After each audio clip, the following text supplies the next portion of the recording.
How are we doing, everyone? Welcome to episode 8 of Talking to Mod. What a treat I have in store for you all today. We have got Chrissy Foreman, the lead guitarist from the iconic band Madness. I've known Chris for a long time now, so this is going to be a fantastic chat.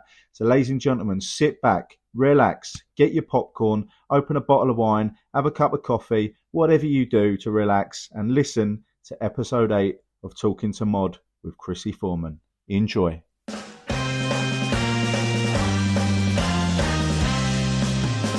There he is. I wondered who you were talking about. Sorry, mate. Mixed wires. Oh, and it's a bit warm in here. Let me just. Oh, here we go. Oh, yeah. Oh, right, yeah. I mean, how's that? Back to the front. Yeah. I'm a bit disappointed you ain't got a Magic Mod shirt on. I haven't got one, mate. You know. Oh, yeah, good point. Next time I see you, I'll sort you out. So, Chris, first of all, mate, thank you for being involved in this, mate. It's I've known you for a while now, and it's a pleasure to know you as a friend. But I started this podcast to talk to people who are my friends, but actually to find out more about their career, because I don't just want to meet you and start chatting to you about your career. So I thought I'd start this podcast. So there we go, mate. But how are you? Well, finished a new album. I'm all right. I'm all right, you know. And it was your birthday recently, mate. Did you have a good one? Oh, yeah.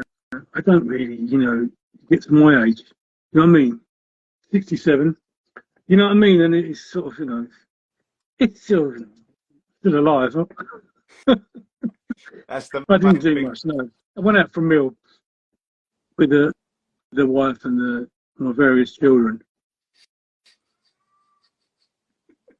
Mate, you crack me up, honestly. Sorry. Chris, what I want to know, how did you get involved in music at the beginning? You know, Lee, the sax player, saw a guitar in a shop in Camden Town. He said, I've seen this guitar, 20 quid. I went and bought this guitar. You know, and in fact, you know, this isn't the same guitar. You know, first of all, I was like, you know what I mean? To tell the truth, I haven't got much better. But, no, you know, like, Mike Barson could play the piano.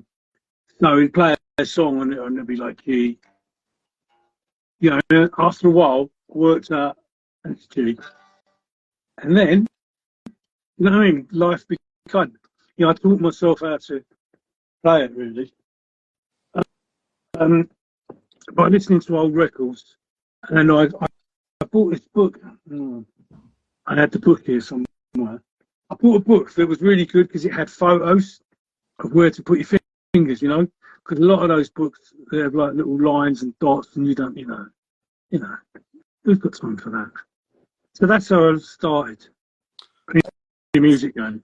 That's similar to, I think Will from Echo and the Bunnymen, he mentioned the same sort of book he got where it was photos of the hands, like showing you where to put it and all that. And I know it was called Mel Bay Playing a Day, and I mean he's a great guitar as well. So what can you say? You know, what I mean. Both use the same method. Sorry, yeah. Definitely, man. Definitely. What advice would you give someone? When I mean someone, I probably mean myself. I've got a couple of guitars, but I just keep looking at them, Chris. Now and then I pick them up and think, I've got this in the locker, but I just can't get the hold of it, mate. I mean, I started to learn chords, and then I had a Dr. Feelgood album called Cupidity, which was a live album. And I really remember just playing it and just playing along with it, you know. Obviously, you know, no one can be Wilco. But, you know, the chords were fairly simple. And there's a song, I'm a Man, right? Yeah, and it's quite easy. You know, it's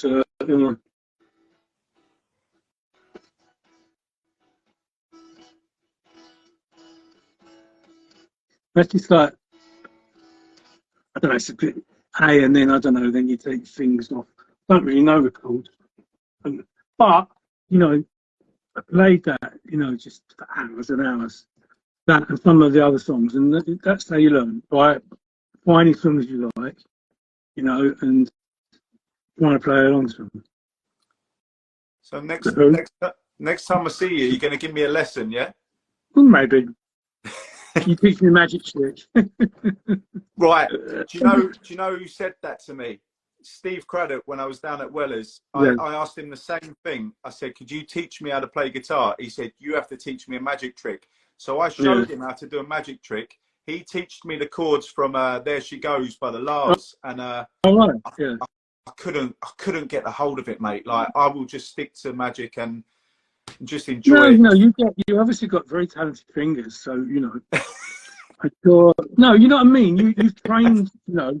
Yeah. You've trained yourself to do these tricks seriously. You know, the card stuff and that. No. So you know, you got control of your. You know. I tried on tour, on the tour bus with the BJM boys. There was a guitar there, and now and then I tried picking it up and getting a few chords, and I probably played 3 or 4 chords, Chris. Yeah. But, and some people say, you know, you only really need to know 2 or 3, and then you're away. You can do a bit of busking. Well, yeah. A, B, C, D, E, F, G.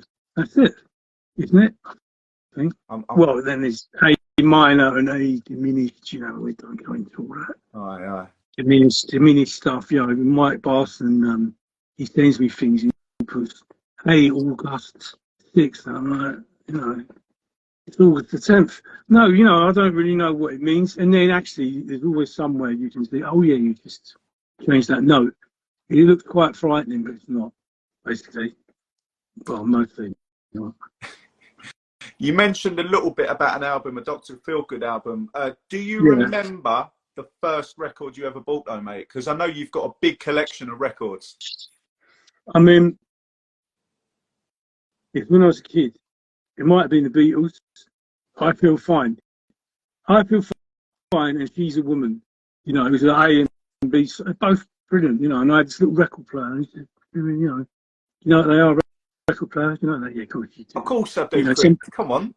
Some people don't, though. You know, that's young all I people. play is vinyl.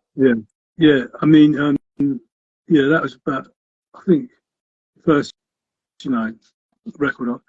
I'm sure that my parents didn't get me it. My dad got me a Beatles the greatest hits one, but that's probably the first single I remember having. You know, I didn't really. You know, sorry. Mate, no problem at all. Nice one. I mean, I love music, and I know it plays a big part of your life, Chris. I mean, God, every time we meet, all we do is talk about music and that. And we do. Do you remember? Do you remember we went to a few record shops as well? Was that record shop in Brighton we went to? I can't remember now. Records. That's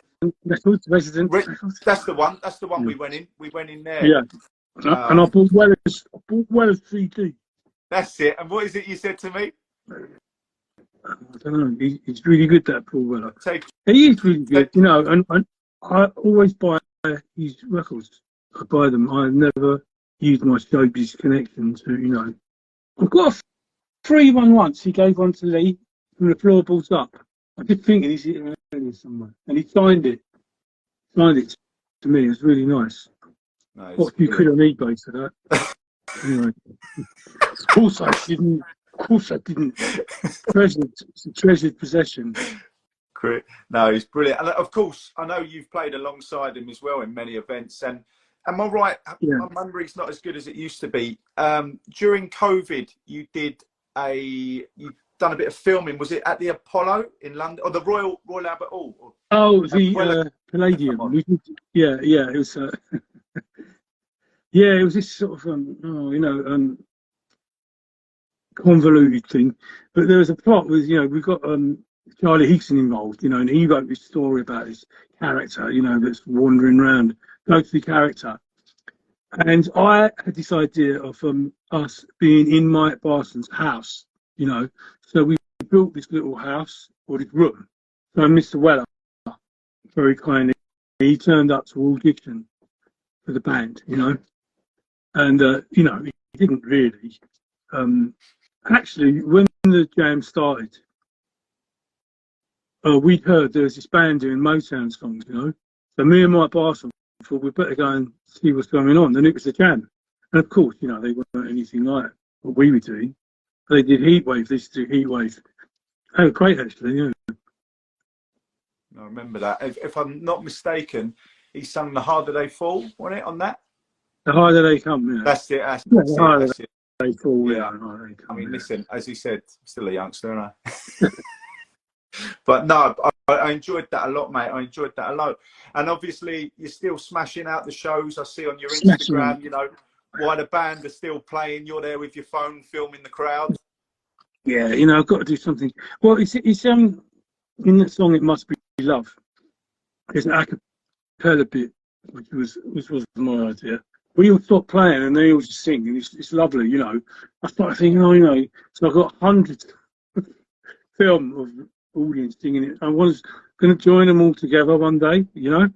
Yeah, that's But good. yeah, it's quite fun. That must be great, though, Chris. I mean, you know, I get such a buzz, as I say to you all the time, to be on the stage. I love performing, as you know, but I mean, for you to hear people singing the songs back and for you to take that moment to capture it, that's magic, isn't it? Sorry, the phone fell over. That's all right. Got to balance it on something. There we go. If I turn it, no, I won't turn it upside down. No, because it will turn itself the right way up, won't it? Just try it, hold on. Turn it upside down. No, and then actually you can press this. Hold on. Oh, boomer alert. Oh, now I've covered up the camera, haven't I? There he is. Forget about that. I turned it upside down and of course covered the camera. I'm leaning it on something. I'm leaning it on a little tiny. It's never straightforward with you, is it, eh? I'm leaning it on that, which is this thing I got my daughter. It's really cool. That's it. Oh, you showed me that before, yeah. Yeah. Thing is, it doesn't work. She's done something to it. But that's what I was leaning the phone on. Anyway, now it's a bit wonky, so that's all right. Yeah. No, yeah. Do you remember? But when me and my brother, I knew you'd be like this. Me and my brother, we used to watch Star Trek, you know? Yeah. You may have heard Star Trek. But you know, like when they were being, you know, attacked, they'd all go to one side, didn't they? Like that. Oh, yeah. You know, so me and my brother used to pick the telly up, you know, to make it look like we were tipping them up. It had to be there, I suppose. But it was quite funny. Did you recreate it with that little one? Yeah, anyway. But Chris, I mean, what were you going to say? I'm trying to keep this professional. Do you know what I mean? I want to get a good job presenting. No chance for that, mate. No chance for that. I'm joking. I know, mate. Tell me with this haircut. But I mean, Chris, it's got to be like for you. You're in. I'm not going to blow smoke up your ass, but you're in one of the most loved and iconic bands around, mate. Right? I mean, come on. You must absolutely love it. It must be a dream come true. It's nice, you know, but I think, you know, not everybody loves us. There's probably some people that don't like us, you know, seriously. I'm just being nice. But yeah, mainly, I think, you know, we started off and there's an audience that was somewhat thuggish. But then as we became more popular, you know, it's sort of like girls came and like, then young kids and then their parents and then, you know what I mean? We still seem to appeal to, obviously a lot of the people are quite old, but very young people come as well. So it's really nice. I think I've probably got the youngest Madness fan in my house. Jam fan. The thing is, Chris, every time I want to see you or I'm in Brighton, the first thing you say is Lonnie coming? And then as soon as I say no, you're like, oh, I'm busy now. I'll tell you what, I'm a bit busy, mate. You know. No, don't. I'm only you know, it was, I think it was a year ago, 3 days ago, when you were in Belfast and you met Lonnie for the first time. I met a great man, yeah. It's nice, wasn't it? Time flies, but he does. I mean, I know kids, they respond to sounds and that. The first music I used to play for Lonnie was, he used to love the Beatles, Yellow Submarine.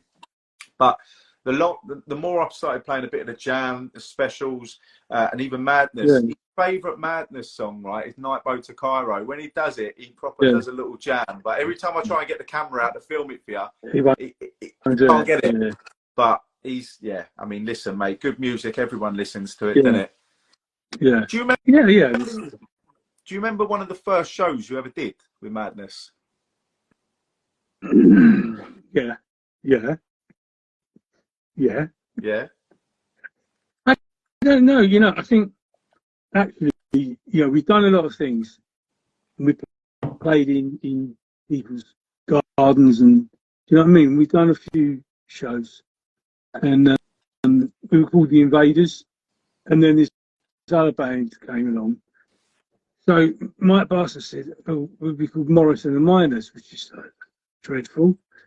And we got a show at this place. It's now called Coco in Camden Town, but it was called the Music Machine. I know it well.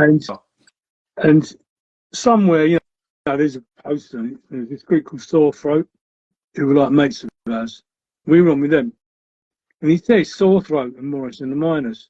But actually, at that show, we decided, and we picked the name Madness because we were rehearsing.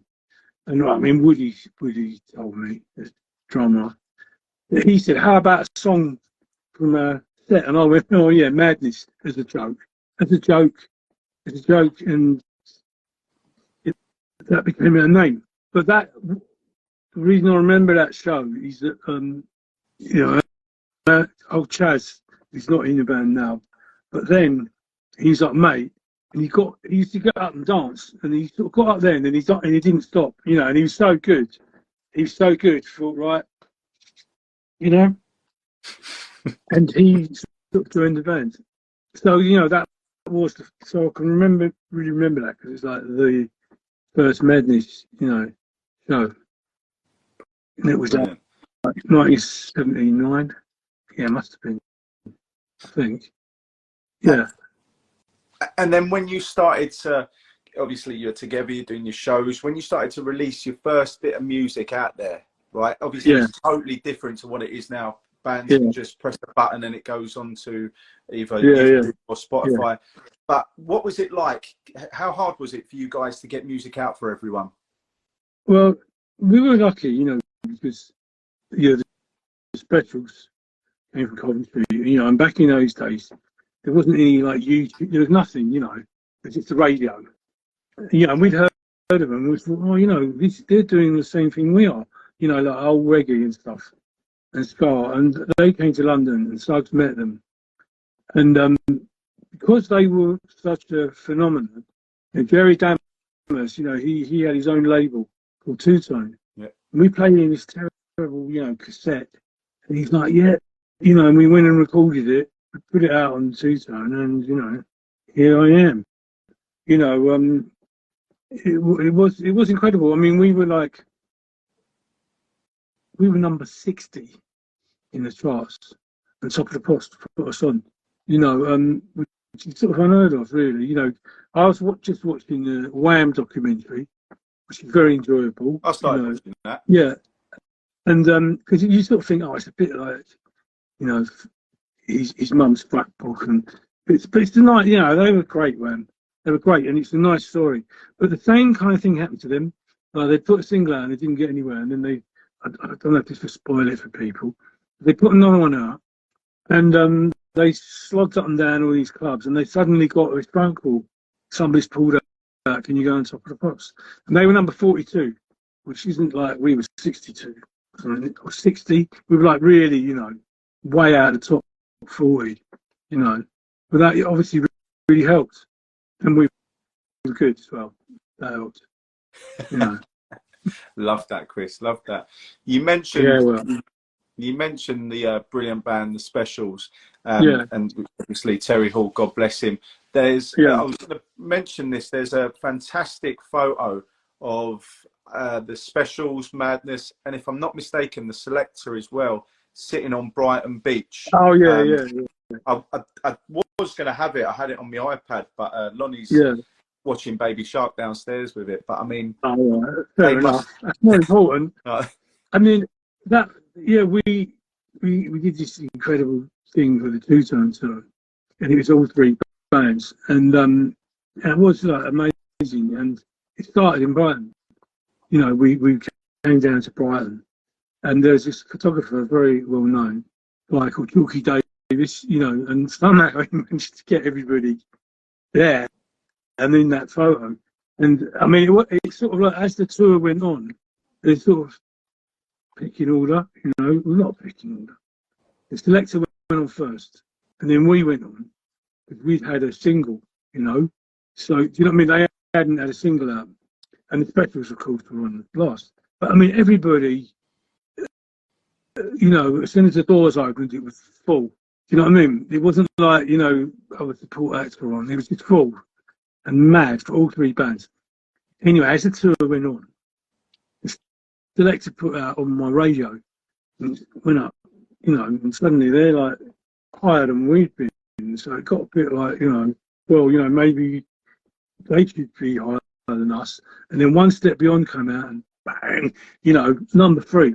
But it came out on that tour. I mean, it's incredible. Like, during that tour, yeah, all three bands were on Top of the Pops. You know, we did One Step Beyond, legendary, ran through the audience, you know, that's on YouTube. And, you know, the selector had already been filmed, so they didn't have to go on Top of the Pops, all right? And the specials went on Top of the Pops. Then we all had to get to, like, Cardiff or somewhere. So, you know, Jerry Dammers, you know, socialist, they all went on a train. You know, they weren't allowed to go in first class. None of that nonsense. But we, you know, we were on earlier than them. So we chartered this plane, and it was terrifying. This tiny little plane, you know. You thought, I shouldn't be in this. It's tiny plane. And we flew. But, of course, we had to get to the airport in London. When we landed, we had to get from the airport to the venue. So we got there, like, 10 minutes before the specials. So really, the moral is, flying's bad. Get the train whenever you can. And we get the train whenever we can. We just went to Holland, and the tour manager went, it's going to be 5 hours on a train, or, you know, fly, you know, for a couple of hours. And we just said, we go on a train. You know, because, you know, you have to go to the airport, don't you? You have to flip in, hide all your drugs, you know, get on the plane, not drugs, sorry. We don't do that. You know, it's, by the time you actually go from door to door, it's 5 hours, isn't it? You know, really. But yeah, we get a train. Brilliant. And we should have done. Yeah. You touched on that iconic song. I'm sure everyone knows it, One Step Beyond. I remember asking you when I last met you in Brighton, after, I think it was before the show or after I did. You remember the one where you said you were going to turn up and watch me, but you turned up late and missed me? You remember? No. But I saw I remember a bit. Yeah. You saw me walking off. It was good though. It's so good. The way you did it, it's so cool. But, you know, the way you walked off, it's Thanks, incredible. man. Go and see this guy. He's amazing. So, but yeah. I remember anyway. asking you, and it brings me on nicely, so we're going to talk about a couple of the music videos that stand out. But I remember saying, whose idea was it to have everyone lined up on the stairs before One Step Beyond doing the doom, doom, doom, doom? And yeah, I was quite shocked that you said yourself. Well, I'm quite modest. Actually, that wasn't in the video. What happened was, Stiff Records were going to put out a compilation of all the videos. Yeah? Right. And I said, it'd be really good to have a little film in between each one. So we ran around doing all those films, you know. I mean, some of them, bed and breakfast, man, it's pretty ridiculous. Just me, like, Suggs' nephew walks out of it's supposed to be a knocking shop in King's Cross. There were a lot of these rather dodgy hotels, and he comes out, and I went, oh, there's a bed and breakfast, man. Terrible on that. But the heads, that was funny. That was a good one. Yeah, I like that one a lot. And there's the one before Our House where the bloke, he's asking everyone, have you seen Our House?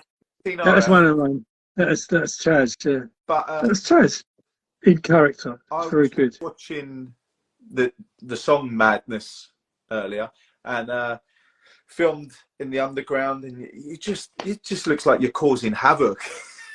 I know it. That's taken. We did a film called Take It or Leave It, which is very good. I think it really was good. It was about us starting a band. Yeah, and during that, in fact, that's when we decided to call ourselves Madness. It was a bit crap the way we did it in the film.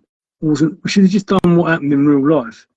We were just all out in the pub and someone said, "Oh, what should we call the band?" "Oh, Madness," Anyway, that bit, yeah, we were going on a tube, and we actually, I know it's bad, we actually bunked it.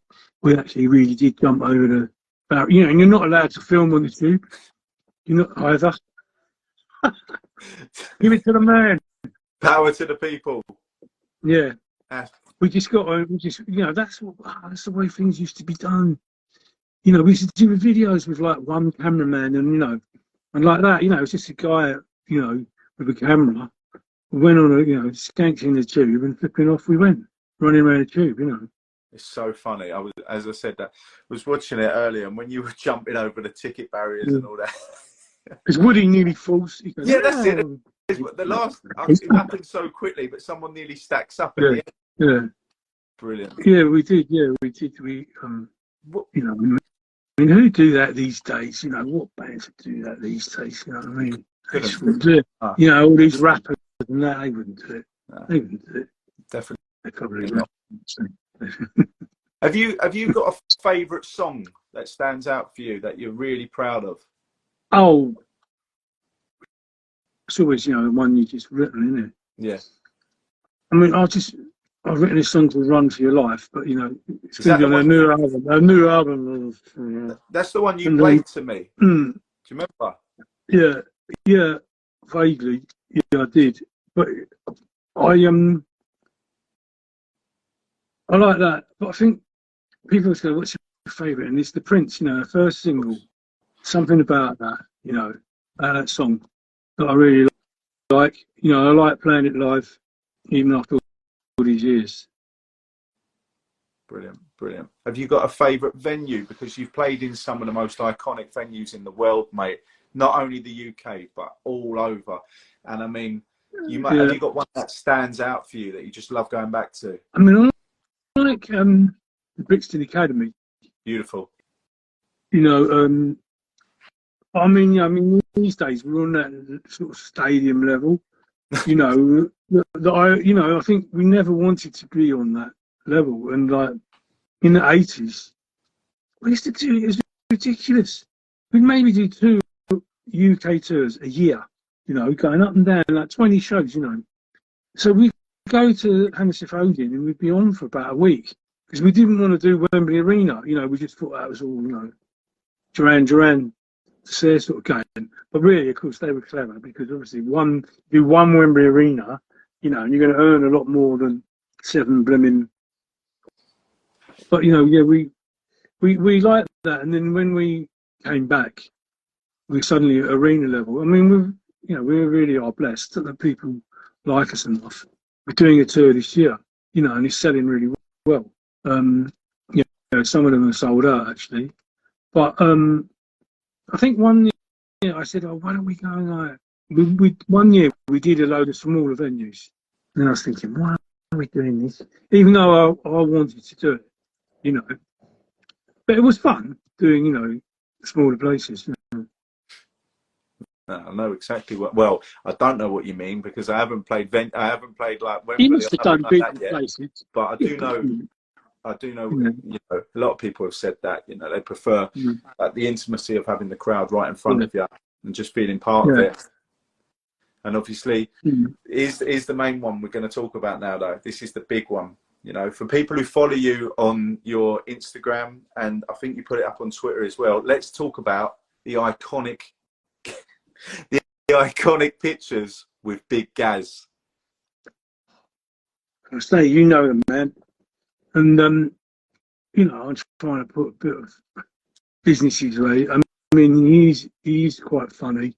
And I know people think, why does he get his hair cut? Because he's got like this shaver that goes really short. I mean, now he's like he's hippie, I was going to try and see him today, but I didn't have time. But I just sort of started taking photos. And of course, you know, some of the subjects I go on about on Instagram, people are not interested in politics or flipping. You know what I mean? They want to see me being stupid with big gags. And that is what I do. That's what I do. And every now and then I film him. I got a good film of him a few weeks ago. I should put it up. He's going, I was saying about how hard is it to cut my hair, and he's going, I could cut your hair upside down with my eyes shut. You know. So I filmed him saying that. But I've got him doing like my sons, the ones that live in Brighton, Felix and Frankie, go to guys to get a proper haircut. You know, because you know you need one. Well, you know. Yeah, yeah. He done so everyone goes there. No, Gaz is an absolute gentleman, lovely. You know, he's like a gentle giant. I remember the first time I got my hair cut there, and then he went, "If you get your hair cut done by anyone else, mate, that's it. I'm going to end up finding you," like that. And I was like, no. And obviously, when I went to Belfast and got Sam to do it, that was it. I was like, I've got to avoid it now, you know. Well, I mean, I turned up once, and I haven't got any money, guys, and he's like, you know, because obviously I was gonna. It's like you shop down the road, you know. Like, guys. Yeah. Brilliant, mate. But yeah, brilliant. You know, I like him. You know, he's a bit of a rough diamond, isn't he?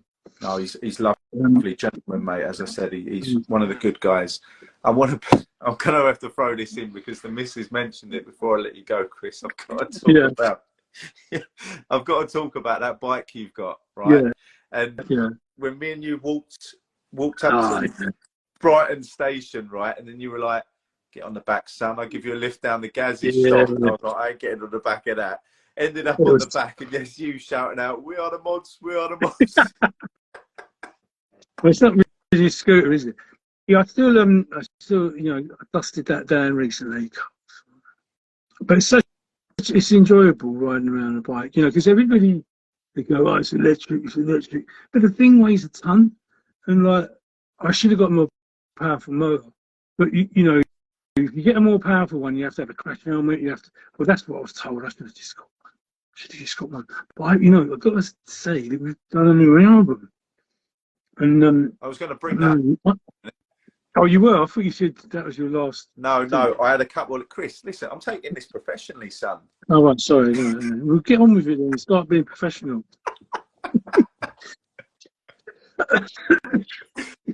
Oh, that's it.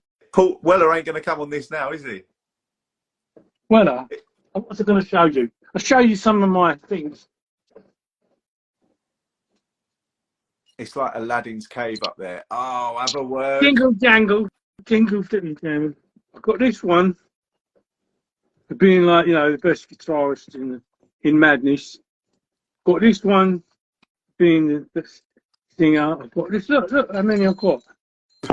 You know what they are? My daughter won them at school, and then you know she's just like threw them away, and I was like, "Be proud of this." Hold on, what's this? Bully of the month. Hold on. Bully of the month. You definitely love from her dad. No, she's not bully. Look. This is really cool. Look at that. Look at that. There you go. Never got stuff like that when I was at school. I've got this sort of plastic thing for rowing ones. Anyway, sorry, what were you going to say? Gas. I mean, not gas, Ben. I mean, Mr. Mod, Magic Mod. Chris, you crack me up, mate, honestly. So, put them all on. I'll fall over. Quite heavy. Yeah, it's flipping loads of them. Oh, my God. I think schools, they just give them to kids, don't they? Lonnie would be getting loads of these, wouldn't he? I'll end up giving them to you. Hey? I'll give them to you.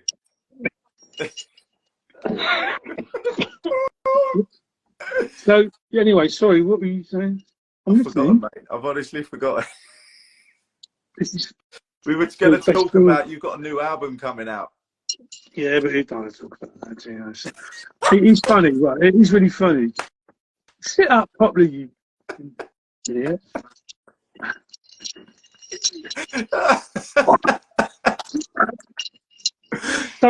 So it's funny, right? You know, like we've got a back catalogue, you know, all our old songs there. You know, which is quite an asset, and we're very lucky that we own it. You know, a lot of bands don't own their back catalogue. So every few years we sell it to a record company. And then they exploit it obviously, and they hopefully they earn their money back, and then a few years later, up we go.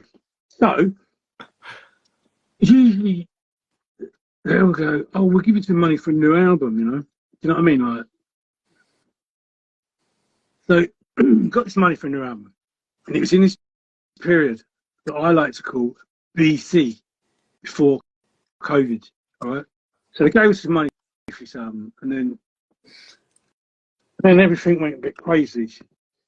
But also, I had said, look at that. I had said, we need, the band need a bass. Like Weller's got his studio, which is brilliant. I haven't been there, but it's, that's exactly what you want. Yeah. But I wanted to try and get a building we could all go to whenever we want, all the stuff set up, blah, blah, blah. So management found a building in Cricklewood, which is quite hard to get to. And it's in an industrial estate, so there's panel beaters next door, but they all seem to like us. So we started going there, right? So then it's like, I should go in more regularly. And one thing about Madness, if we could all argue, but once we're all in a room, we all get on with each other, and someone goes, "Oh, I've got this song," and before you know, we've got songs. So we started doing some songs, but then it really went sort of crazy, so we stopped. But basically, anyway, last year, towards the end of last year, management, look, come, it's about time we did this album, we hadn't been given the money, do you know what I mean? So I said, "Oh, look, why don't we?" Because they'd all been, some of the band watched that Beatles thing, when the Beatles are sitting writing songs, singing it. It's brilliant, and they were going, "We could do that," because they weren't in life at the time. They weren't in the studio, so we could just go and write some songs. So we got this really good engineer in, and he kind of soundproofed this. I mean, it's like a warehouse, we didn't do a lot. Got him in and said, if everyone likes him, we'll see how it goes. So we did 3 songs, and it was like, oh yeah, everybody loved him. So we ended up recording 19 songs. Yeah, and some of them were old, some of them were written, really recent. I wrote some very recently, So then it'd been a bit of I wanted to do a 19-track album, and then there was too many, people would go mad. And anyway, in the end, we kind of cut it down. There's a 14-track album. It's coming out November the 17th, and I think it's a very good body of work, because in our band, got different people writing songs. I mean, I write a song with Lee. Like, I send him music basically, and then Lee will write lyrics. So there's a couple I wrote with him that are quite old, and then I wrote lyrics to some of my own. So about 4, which I don't really do lyrics, but I got a bit edgy, they're a bit out there, And then you've got Mike, the keyboard player, he writes with Lee, and then Woody's written. So that's part of our longevity. It's that there isn't like one person writing everything with your Oasis or whatever. Yeah. And it's always been like that. Well, and it's very diverse as well. The types of songs are quite diverse. They're not all, I think people will have a nice surprise. I might get you a copy if you could. Thank you. Could you sign it to Lonnie? Yeah, it'd be down eBay, mate. No chance. I mean, I will mention, like, it definitely in for a treat, because as I said, when you played me the song "Run for Your Life," wasn't it? Yeah. Very catchy. Very catchy, and I think that's going to be one that people are going to absolutely love, mate. So I look forward to seeing the reaction to that album. Yeah, it'll probably. I never know, but it's like, as long as we're happy with it. And this time it didn't cost a fortune. It usually costs a fortune, because we didn't have to pay for a recording studio and things like that. Brilliant, man. Brilliant. These days you can do it anywhere. This guy was a really good engineer, really good.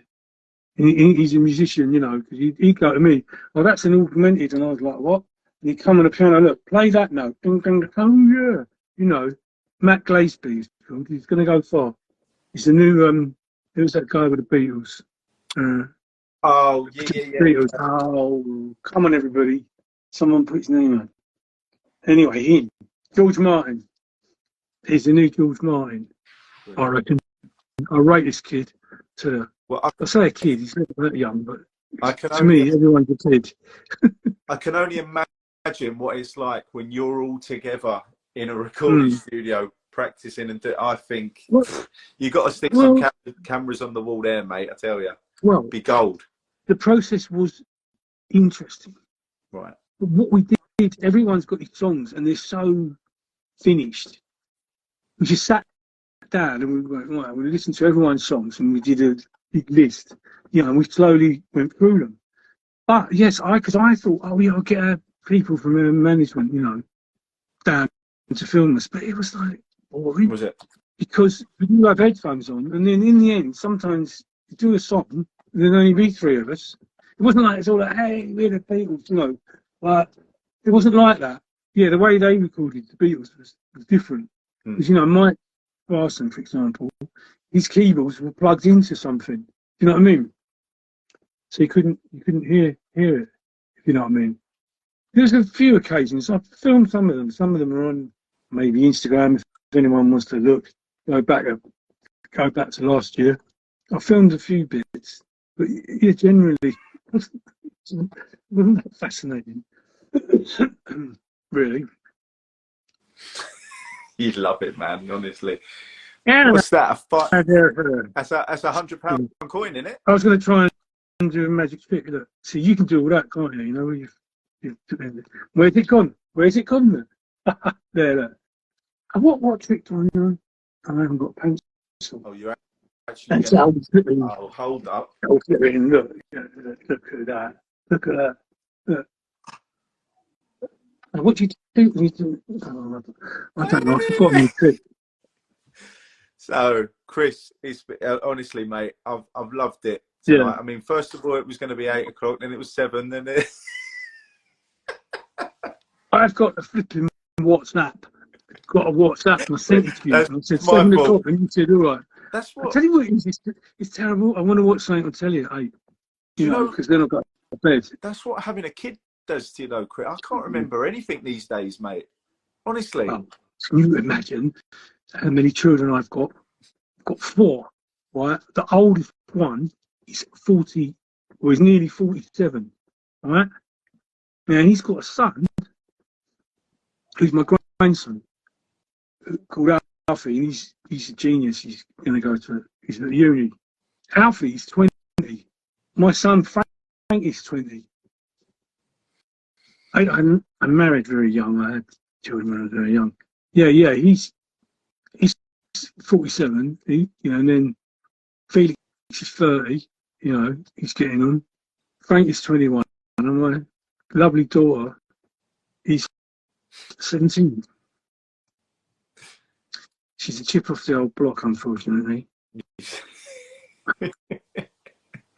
God help. I won't say, but you know. Brilliant, man. Well, Chris, I just want to say thank you very much for joining me on this, and it's been an absolute privilege, honestly. I mean, thank you. As you know, we've been friends for a long time now, but I never ask you about your days in the band, just out of respect. Yes, you do. You ask me all the fucking time. Listen, I'm trying to keep it cool. It's like, oh yeah, right, sorry. You know, yeah, you don't. We just talk about all that. Yeah. But I just want to say thank you for your time tonight, Chris. It's a pleasure. Thank you. And thank you everyone that watches it or whatever, or might learn something from it, mightn't they? Guitar. Guitar, learn mate. a guitar. Definitely. Get a book. Find some songs you like that are easy, that are fairly easy, and it's fun. I like a lot of the Lonnie Donegan stuff, though. I want to try and learn some of that. Yeah, but that's probably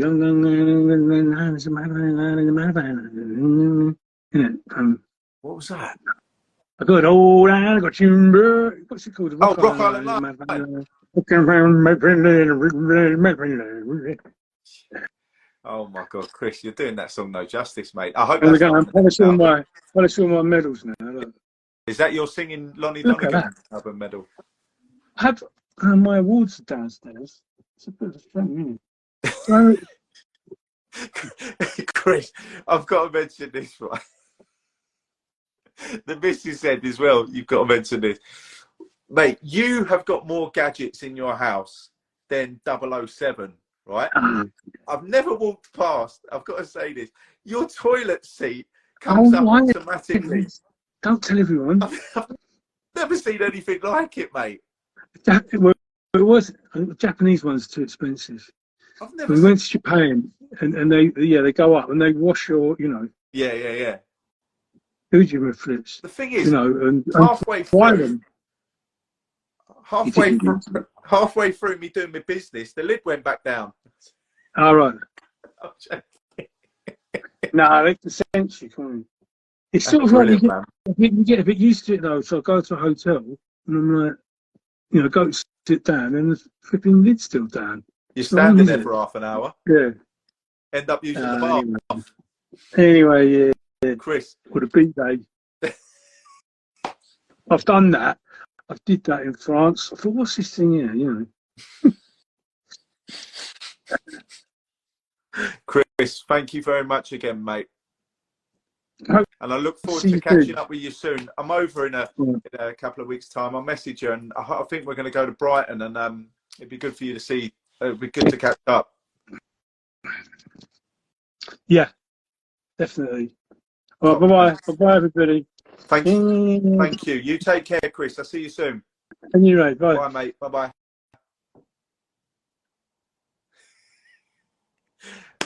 That was brilliant. Chrissy Boy, an absolute legend. And how much fun was that? Just a great person. I feel good now. Like, that's brilliant. He's just someone who can light up a room. So everyone who watched, thank you so much. This is going to be out on Spotify, Apple Music and Amazon. Yeah, have a lovely evening. Never laughed so much in a podcast. That was brilliant. Thank you all for watching, and I hope you enjoyed that. And yeah, keep it magic. A man of illusion, a magic god, the wonder I'm the magic mod. We can say I'm the magic god. See my hands like raisins in the sand. Everything's a work of some man. We'll flick of the wrist and it's gone.